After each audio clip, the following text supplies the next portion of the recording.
The Titanic Exhibition Centre, a titanic battle in progress here. What a finale to our second semi-final at the Northern Ireland Open. This crowd certainly aren't heading home anytime soon, because they've got an 11th and final frame to look forward to between Barry Hawkins and Anthony Hamilton for the right to play Mark King for the title over 17 frames on Sunday. And what a performance from Hamilton. From 5-3 down, he's been outstanding.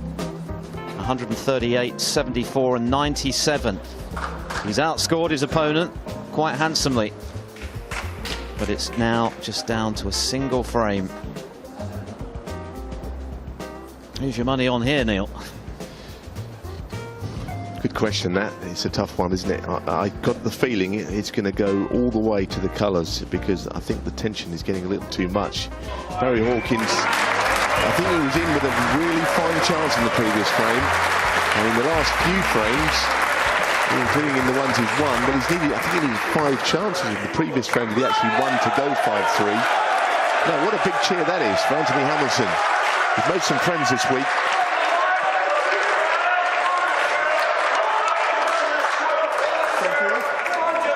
Thank you. The biggest cheer of the week for the Sheriff of Pottingham. He's been potting them like a demon in the last hour or so to give himself the chance of a 3rd ranking final in his 25-year career. And now at the age of 45, if he were to make it, this would surely be the most satisfying moment of his career. He may have doubted he would have nights like this again in the game. And it's not a bad break-off for starters. All the pressure on that man now. Hawkins, much the higher ranked player, of course, a multiple ranking winner. And he had that handy 5-3 lead, but that's disappeared. How is he feeling mentally in this final frame?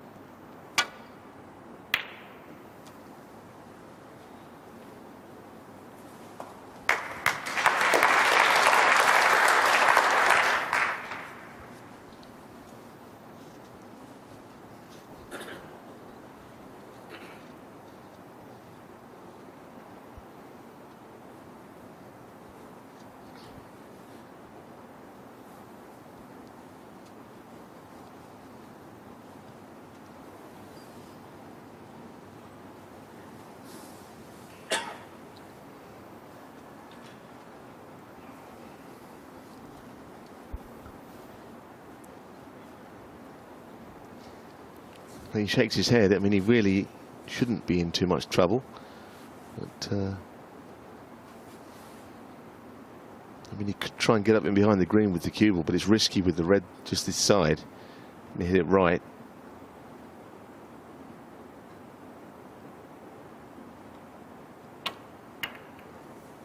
Well, that's a good shot.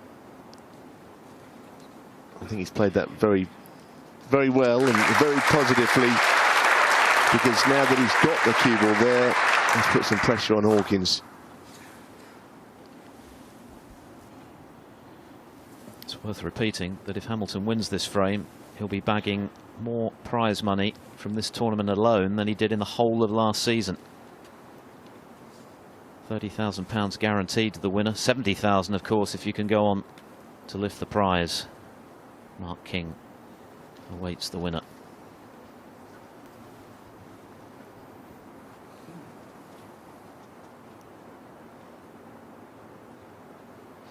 Well, these can always go wrong. You just slide past a bunch of reds on occasions.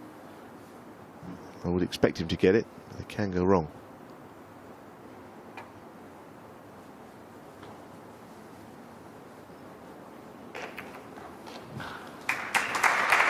Looks to me like he might be touching that red. Touching ball. Yeah, Selbertinga says that, so he can get him right back there where his hand is now, where he was on the previous shot.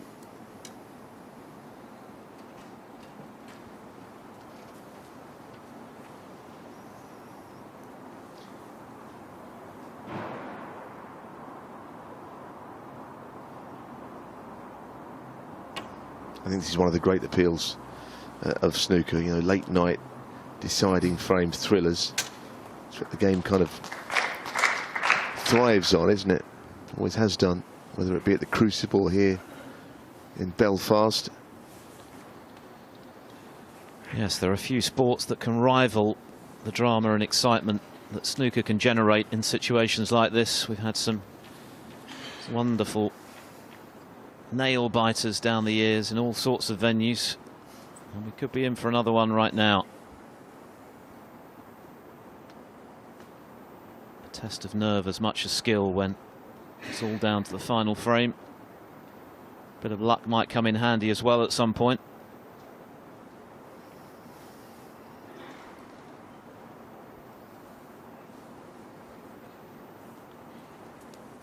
But it's Hamilton in control of the table in the early stages. How well he's played.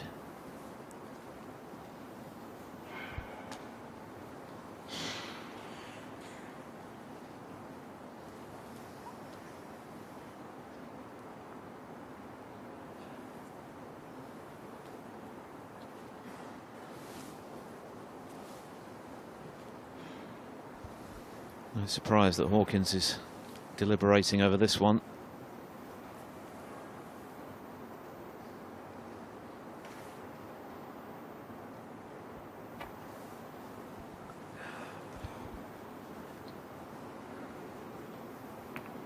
Well, he's hit the red, but has he left one in the process? Well, it's far from easy. I don't know if he'd even consider it. It's a pretty horrible shot to be close up to. So I think he's immediately looking at glancing off to the other side of the bunch.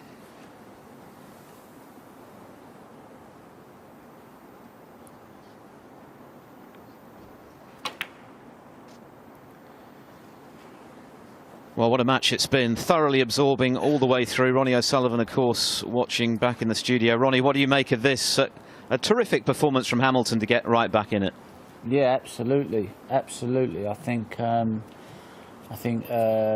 know, at the start of the match, Barry looked like the player that was obviously used to being at the latter stage of the tournaments, and he was a bit on the back foot. But I think he's grown in confidence, even though he was 4-2 down. I think he still knew he was playing well, and you know, he scored a couple of good centuries, and I think it's been a high quality match. Very good safety, very good potting, very few mistakes over the 11 frames, and you know, you just got to take your hat off to Anthony to get back into this game from 5-3 down to make it 5-all.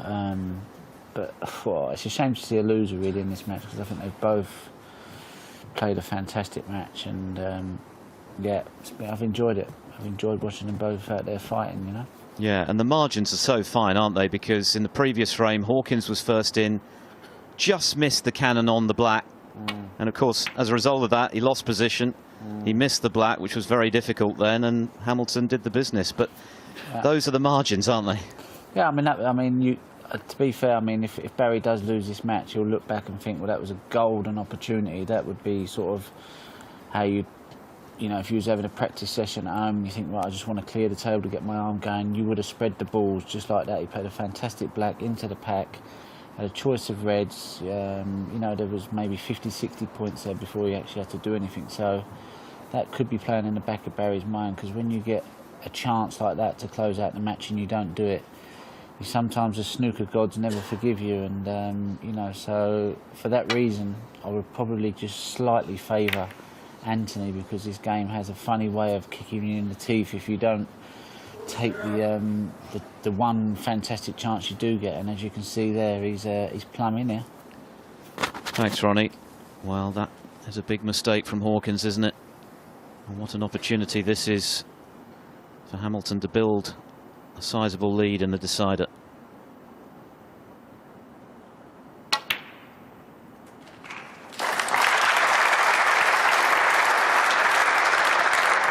One.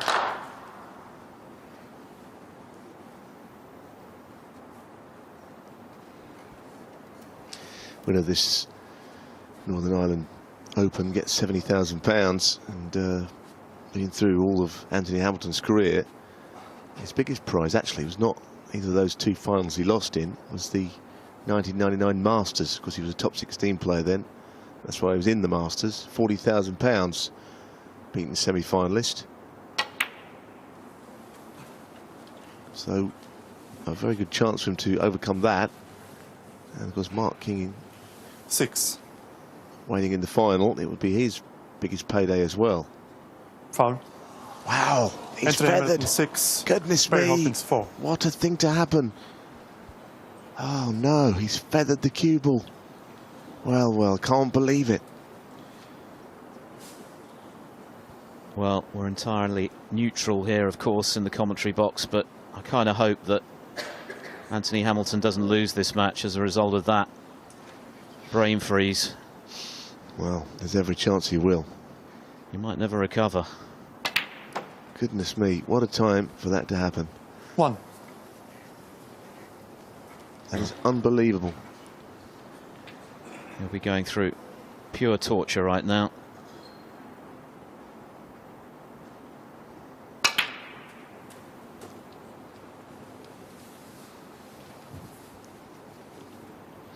I wouldn't mind if he usually does it. I don't think I've 8. ever seen him do that before. I mean, Jimmy White, who's also in the studio, a player that used to cue so close to the cue. Well, I don't think he does it so much nowadays, but he often feathered. And it was more than a feather, Neil, wasn't it? I mean, he connected with 9. it quite significantly. Moved a couple of inches. Can only be the tension of the occasion, the opportunity to win perhaps the biggest match of his life.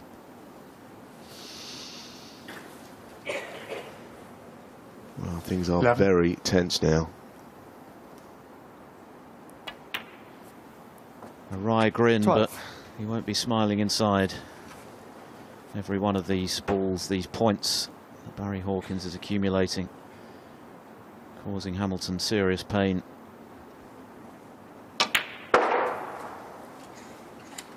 Well, he's on the most difficult red also. There's a real hush. The Titanic 17. Exhibition Centre here in Belfast.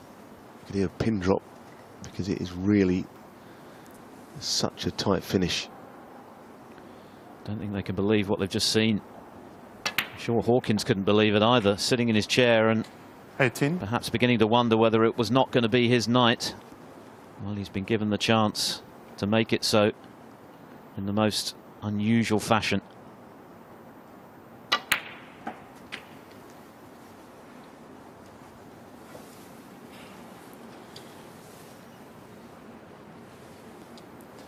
$23.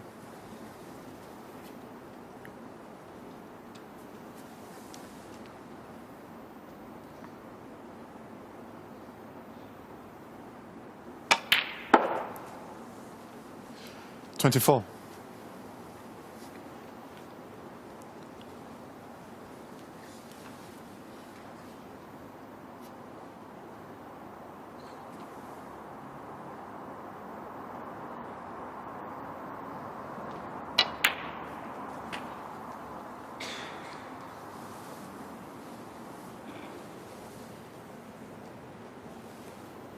$29.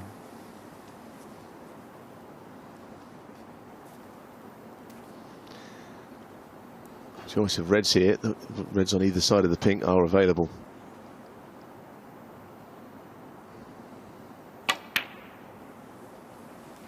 $30. It's a very unusual possible end to this match after that. I'm still in shock over it. I'm sure Anthony is. It may be his last shot, if you can call it a shot.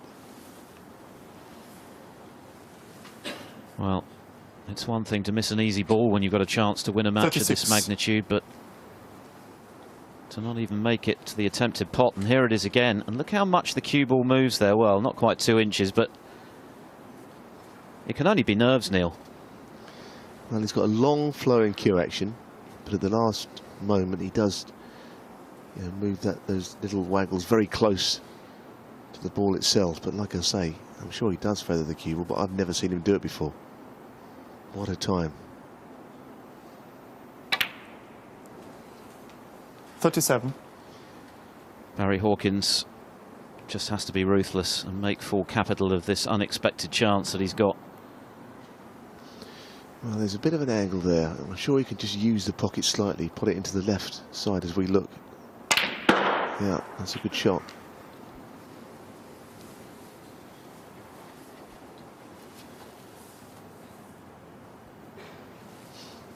And now what else is there 43. apart from the red that he's going to play? I think of the 6 reds close together, the right-hand red will pop to the left corner. Well, yeah, that looks like it does pass.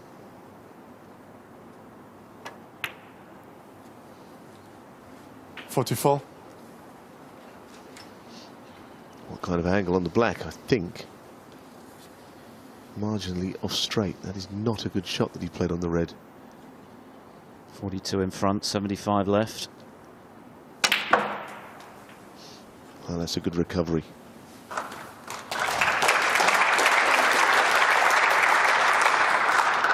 $51.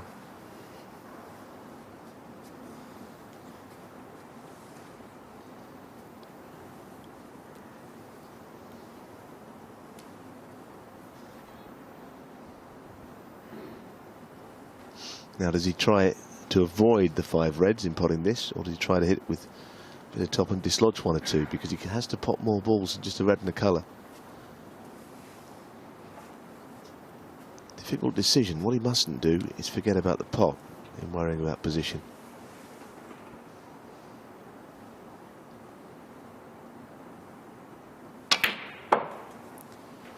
$52. Well, this has just got to be off straight. If there's any wider an angle, he might struggle to get into them. I think if he does play this, I don't think he can hit it very hard, because the first thing the cue ball will do will swing wide.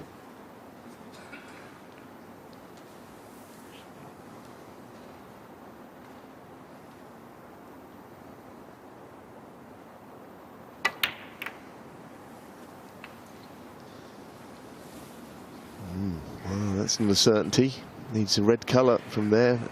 58. The next red will take some getting.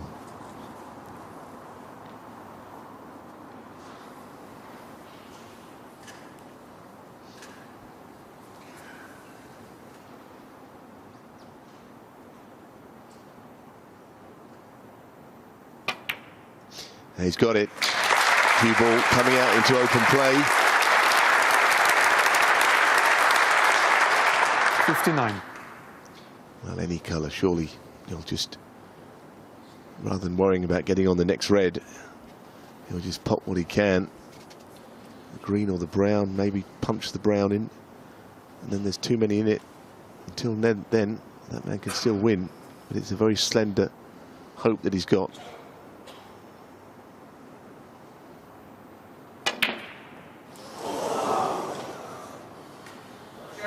Well, all he did was try and pot it. He never even played 59. anywhere near the reds. And it was just a little bit of tension, just finishing off the job, and you can see how he feels. So, that calamitous feathering of the cue ball, not quite decisive. Barry Hawkins' turn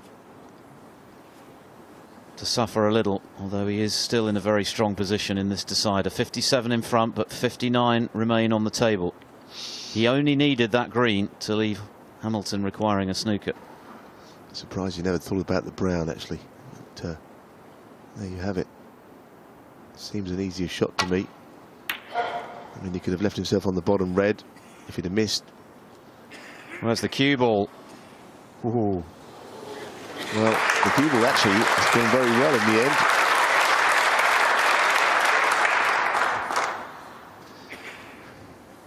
How much more drama do you want? It's all happening in this deciding frame. Yes, that cue ball actually finishing there, wobbling in the jaws. Doesn't give Barry Hawkins much of a shot here. The more you look at this, the more you think he's in a lot of trouble. And of course, had it disappeared, as it threatened to at one stage, Hamilton would once again have been in a situation where he needed a snooker. We saw the eagle eye of referee Theo Selbertinger looking down the line. It looked to me as if the two reds very close together. He was, of course, looking for reasons of replacement. But that bottom red on the right, I think he can see the edge of that. Not much of it, but the kind of edge that would take him back to bulk.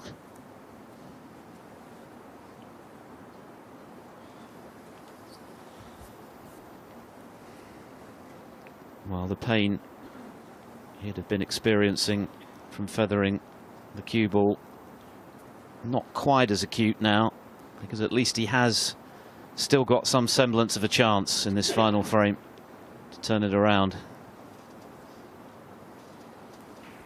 And this is trouble for Hawkins. Not much is safe, is it? He's looking at the right red of the top two and hitting it so thin that he doesn't go into the pink. He looks almost impossible to miss the pink. But I think that bottom red can be hit.